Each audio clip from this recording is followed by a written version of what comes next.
Hello everyone, this is Aida Kolami from Agrimet Research Company, and today I'm going to show you how to use Countif formula in Excel. So here I have a column of date, a column of precipitation values, and another column of runoff values.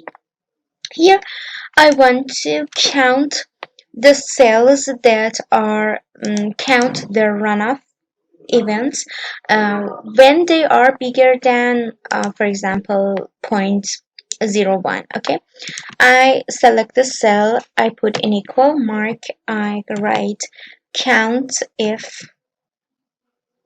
You can find it right here. It says select your range. I select my range.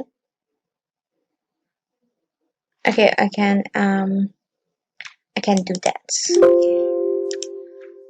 I can select this range right here, select the range, and then I put a comma and define my criteria. I said I want them to be, please don't forget the quotation mark, bigger than 0.01, double quotation and close the parentheses, and there are 295 cells that contain runoff values bigger than 0.2. Now, for example, I want to count all the cells that are not blank.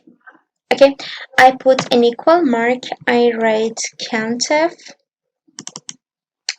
select my range, and then for criteria, if I want to count the cells not being blank, I use double quotation and these two signs right after each other.